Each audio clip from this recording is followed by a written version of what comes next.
Fala rapaziada, a gente tá trazendo mais um vídeo aqui pra vocês. Hoje vamos falar aqui dos últimos artilheiros do Brasileirão aí, de 2010 pra cá, né? Da última 2020. década, né? Da última década. O Brasileirão, né, que não tem uma média muito alta de gols, né?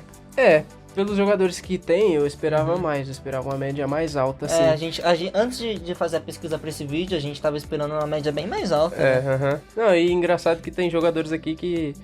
Em 2010, por exemplo, em 2010 foi o Jonas, que jogou no Benfica. A gente pelo menos eu já tinha ouvido falar que tinha sido ele, mas eu nem lembrava, cara, que em 2010 o Jonas ainda jogava no Brasil já.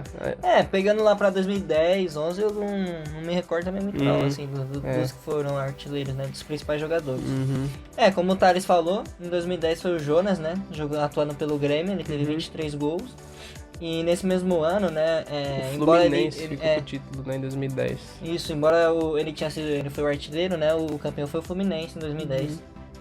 Em 2011 foi o Borges, cara. Quem esperava que o Borges ia ser artilheiro do Brasileirão? Em 2011 a gente tinha grandes jogadores no Brasileirão. E o Borges jogava pelo Santos, ele teve 23 gols. Foi o mesmo tanto de número do Jonas no ano anterior. E nesse ano o Corinthians ficou com o título, como todo mundo sabe. Aquele time massa do Corinthians em 2011, né, que em 2012... Depois ganhou o Libertadores, ganhou o Mundial, era praticamente o mesmo time, né? Em 2012, né, como esperado aqui, certeza que ele ia estar nessa lista, o Fred aparece aqui na primeira vez, né? O Fred eu achei que ele ia estar mais vezes, né, na última década, porque o tanto que ele jogou, cara, principalmente no Fluminense, principalmente no começo da década, ele jogava muito, cara. Eu lembro que foi quando eu comecei a acompanhar o futebol, sim, mais frequentemente, e o Fred metia muito gol. Eu lembro que sempre que ele tava entre os artilheiros, o Luiz Fabiano tava ali, na cola dele, disputando a artilharia. Eu sou São Paulino, né? Então eu sempre torcia pra ele não fazer tantos gols e o Luiz Fabiano conseguir fazer, pra conseguir pelo menos terminar como artilheiro. E em 2012 o Fluminense foi campeão, né? Com o Fred artilheiro, né? Com os 20 gols aí.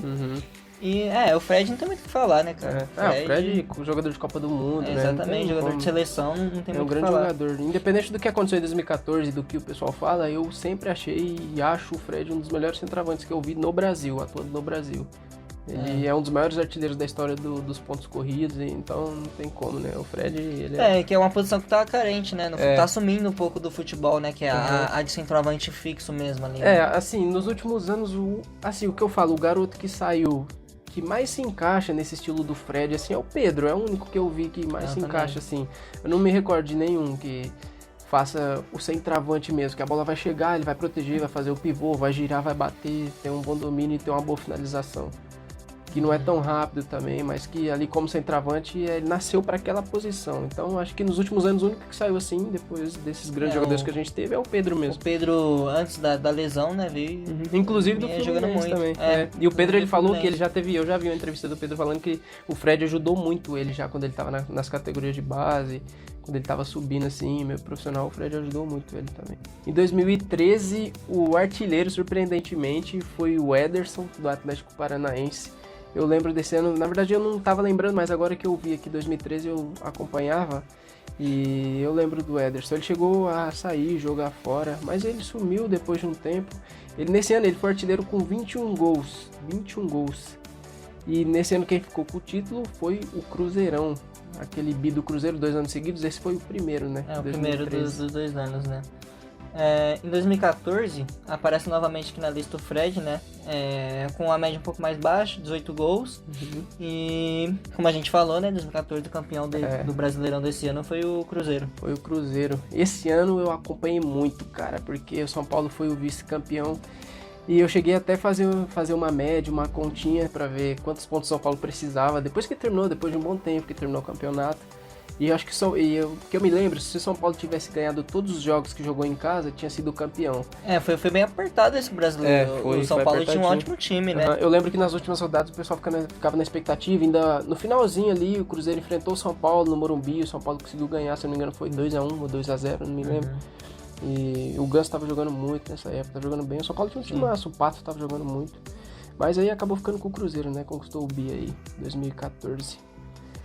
Em 2015, o artilheiro foi Ricardo Oliveira, jogando pelo Santos. O Ricardo Oliveira, mesmo com a idade já avançada, ainda jogava muito, fazia muitos gols. E nesse ano ele foi artilheiro com 20 gols. Também na Copa do Brasil ele fez gols importantes, foi importante pro Santos. Eu gostava muito dele, eu não acompanhava, não conhecia muito antes, mas nessa época do Santos eu comecei a acompanhar bastante. E foi a época que eu comecei a admirar ele mesmo, pela qualidade dele ali como centroavante. Como você falou, embora a idade avançada do Ricardo Oliveira no futebol brasileiro, ele sempre rendeu mesmo. Posicionamento dele, o poder de finalização, o cabeceio que ele tinha. E o Santos tinha um time de qualidade nessa época, então a bola chegava pra ele. Em 2015 eu acho que foi quando fez a final com o Palmeiras. Isso, E ele era intenso, né? O Ricardo, ele era bem intenso. Mesmo pela idade dele, ele corria bastante, ele sempre participava do jogo, sempre buscava. E tá aqui o motivo, foi artilheiro do Campeonato Brasileiro de 2015. O campeão desse ano foi o Corinthians, né? O Corinthians jogando com aquele timaço que o Corinthians tinha. Foi o melhor time que eu já vi jogar no Brasil, foi o Corinthians de 2015. Muito, né? Cara, eu parava pra ver o Corinthians jogar. Pena que em 2016 teve o desmanche do elenco, É verdade, né? Nossa, é verdade, foi um desmanche bem grande. Foi a época que eu deixei de ser fanático, assim, sabe? De ser clubista mesmo pelo São Paulo. Porque pra mim o São Paulo era o melhor sempre, todos os jogadores de São Paulo. E nessa época que o Corinthians estava jogando tanto que eu comecei a parar de assistir, deixava de assistir um jogo do São Paulo para conseguir assistir um jogo do Corinthians, porque, cara, era de encantar mesmo. O Corinthians jogava muito. E, era um time bem treinado. E o Tite, depois que encaixou o time, cara, e foi naquela época que eu comecei a gostar muito do Renato Augusto também, inclusive. Isso aí. Em 2016, o artilheiro, né, foi o Fred novamente, né? E aqui ele foi artilheiro por 2 clubes, né? Acho que jogou o primeiro turno pelo Atlético. Pelo Atlético e depois pelo Fluminense, né? Ele retornou pro Fluminense. E ele terminou esse campeonato com 14 gols e mais uma vez artilharia na Copa.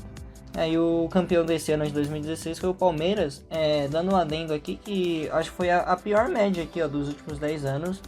Foi só 14 gols. Foi 2016, foi bem baixa mesmo, bem 14, baixo. Foi bem baixo. Em 2017 a gente teve a artilharia dividida entre 2 jogadores, que foi o Jô, jogando pelo Corinthians, como a gente já sabe, e o Henrique Dourado, que naquela época estava vivendo um ótimo momento. Eu acho que do Dourado foi mesmo momento, assim, eu acho que ele não é tudo isso, assim. Foi um dos melhores momentos da carreira dele, ele tava batendo muito pênalti nessa época, fazia muito gol de pênalti, quase um goleiro pegava o pênalti dele.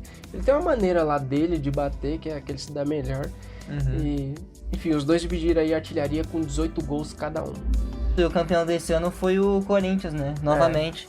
Novamente, em 3 anos, 2 títulos para o Corinthians, em 2015 e 2017. Em 2017 já não era um futebol tão encantador assim do Corinthians como 2015. Foi mais na raça, né? 2017 foi mais na raça. Mais na raça mesmo. E pelo que a gente vê aqui, pelo 3º ano consecutivo, o título ficando com o Paulista. Pra você ver como o futebol paulista realmente tava forte nessa época. Tava forte mesmo. E continua, né? Pelo que a gente vê. Passando aqui pra 2018, né? O artilheiro foi o Gabigol, pelo Santos aqui, né? Com 18 gols.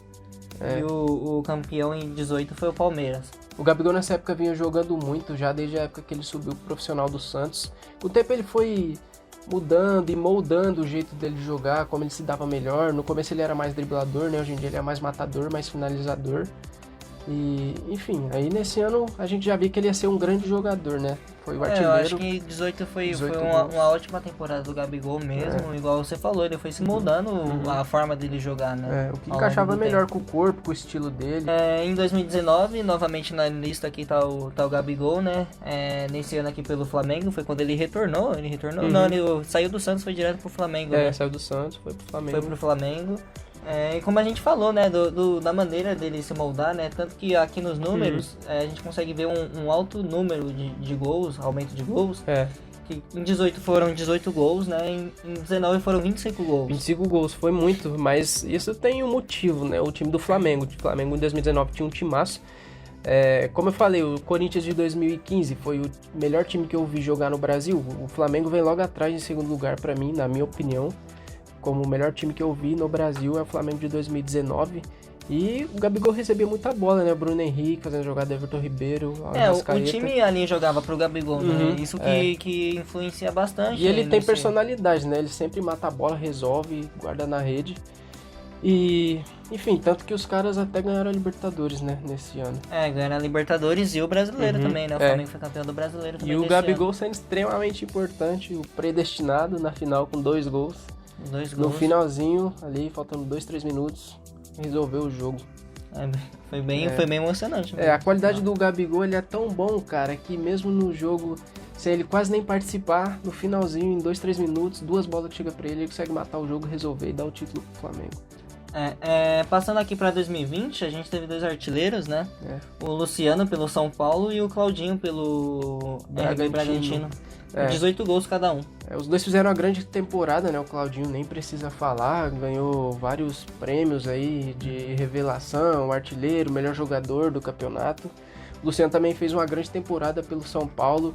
Foi o começo hoje, o São Paulo vive um bom momento, mas tava vindo mal e aí o Luciano veio, encaixou no time. O Luciano realmente encaixou. Desde quando anunciaram a contratação dele, eu sabia que ele ia encaixar bem no time, porque pelo Corinthians ele já tinha mostrado bom futebol, pelo Fluminense, eu sabia que ele ia encaixar no São Paulo.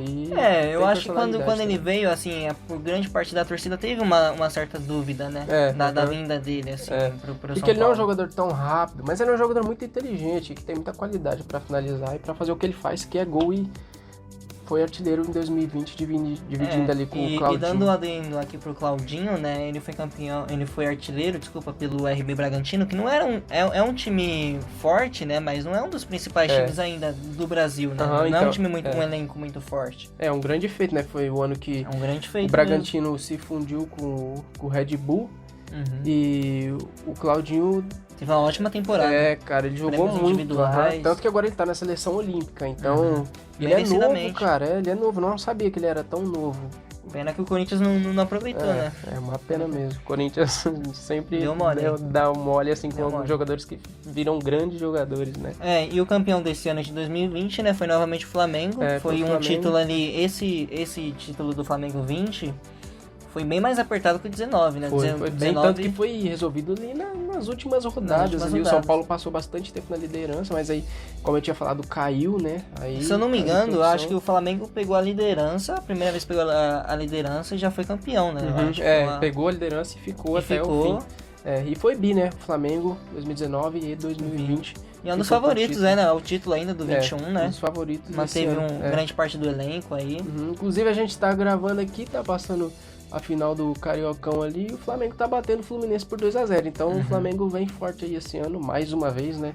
Nada de surpresa, porque o Flamengo também consegue manter um nível, trazer bons jogadores, vende jogadores novos, que são promessas, vende por um valor bom, sabe negociar muito bem seus jogadores, e sempre consegue recompor o elenco, repor com outros jogadores de qualidade também. Então, falando já em trazer o Renato Augusto, que seria uma grande contratação, Davi Luiz, estão falando, então o Flamengo não deixa nada a desejar e pra mim ainda é o melhor time do Brasil. O Flamengo soube aproveitar as vendas dos jovens, né? Você pega mesmo outros times, não soube investir o valor arrecadado, né? Foi pagar dívida, foi pagar outras coisas. Exatamente.